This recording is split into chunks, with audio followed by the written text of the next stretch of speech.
Le stoïcisme. Cette philosophie propose des outils pour faire face aux défis de la vie moderne, tels que le stress, l'anxiété et l'incertitude, tout en gardant une éthique fondée sur la raison, la vertu et l'acceptation de ce qui ne dépend pas de nous.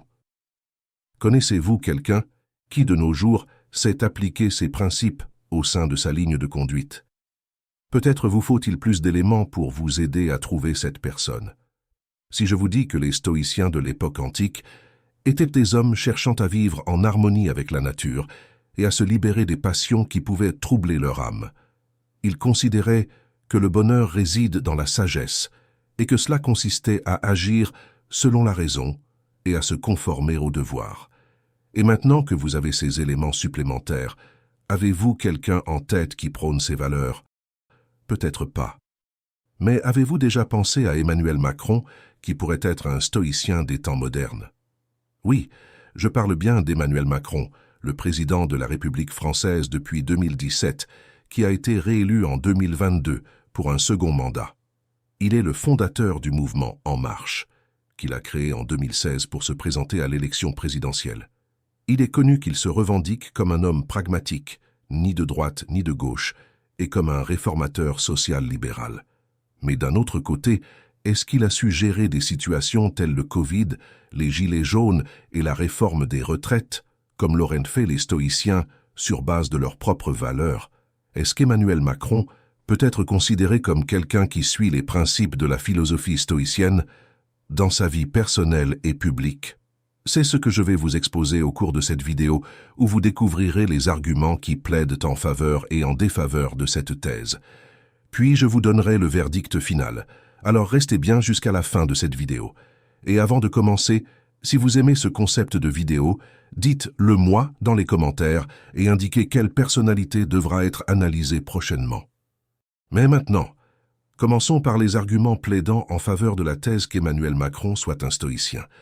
Il est connu que le président français fasse preuve de rationalité dans ses décisions politiques, même si beaucoup ne semblent pas en être conscients ou y croire. En tant que président, il s'appuie sur des données scientifiques, économiques et sociales pour élaborer ses réformes. Il ne prend donc pas de décisions à la légère. Il n'hésite pas non plus à remettre en cause les principes et les idéologies, ni à chercher le compromis entre les différentes parties prenantes.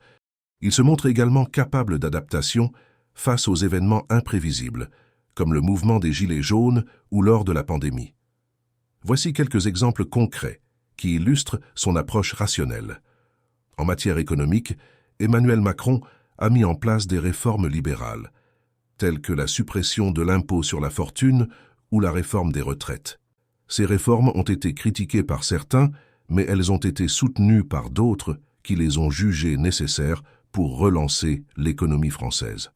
En matière sociale, Emmanuel Macron a mis en place des réformes visant à améliorer l'égalité des chances, telles que la réforme du bac ou la création du service national universel. Ces réformes ont également été critiquées, mais elles ont également été soutenues par d'autres qui les ont jugées nécessaires pour réduire les inégalités sociales. Enfin, en matière de politique étrangère, Emmanuel Macron a adopté une approche pragmatique, cherchant à dialoguer avec tous les acteurs, y compris les pays autoritaires. Ici aussi, il y a des opposants à cette approche et des partisans qui l'ont saluée et qui la jugeaient nécessaire pour maintenir la paix et la stabilité mondiale. Bien sûr, il est toujours possible de discuter de la pertinence des décisions d'Emmanuel Macron. Mais il est clair qu'il s'appuie sur une approche rationnelle, basée sur des données et des analyses. Sur base de ces faits, les stoïciens diraient qu'Emmanuel Macron est donc rationnel, voire même une personne sage en prenant des décisions de la sorte.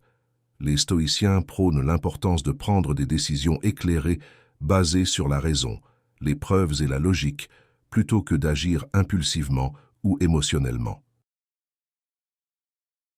Passons au deuxième argument qui indique qu'Emmanuel Macron pourrait être un stoïcien et qu'il manifeste une certaine indifférence à l'égard des biens extérieurs, tels que la richesse, le pouvoir ou la gloire.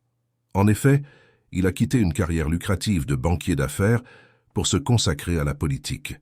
Il a donc renoncé à un certain confort matériel pour poursuivre ses convictions. Puis, en renonçant à son appartenance au Parti socialiste pour créer son propre mouvement politique. Il a donc renoncé à une certaine sécurité politique pour suivre son propre chemin.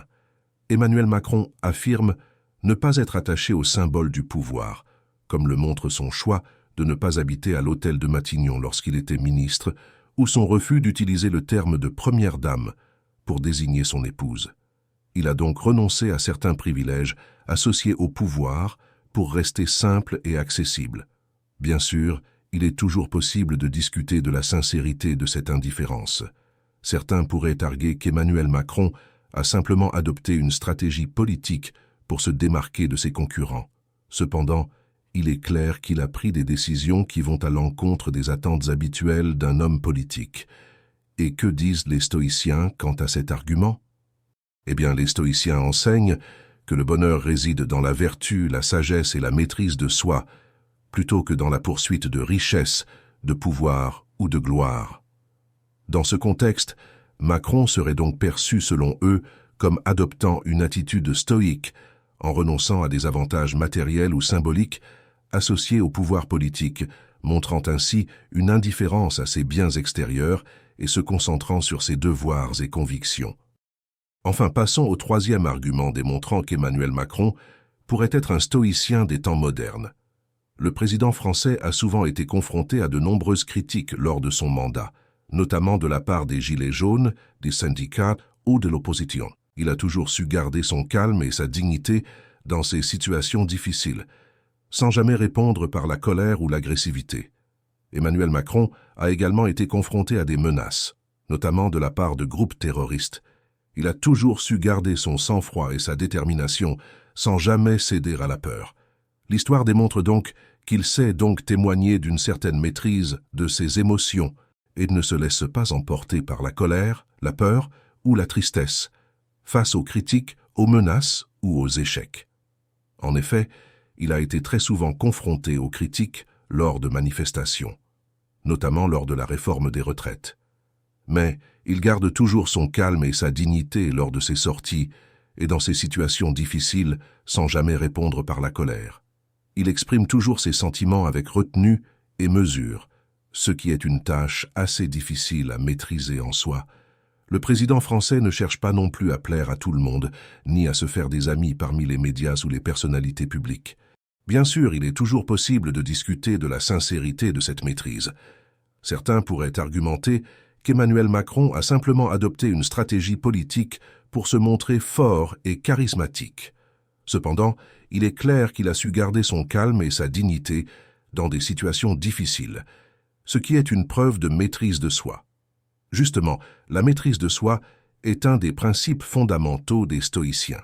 Ces derniers prônent la maîtrise des émotions et le maintien de la sérénité face aux circonstances extérieures. Tel que le président français l'a démontré, il sait ne pas se laisser emporter par des émotions négatives. Sa capacité à maintenir ce calme indique qu'il maîtrise les principes de stoïque du contrôle des émotions et de ataraxie.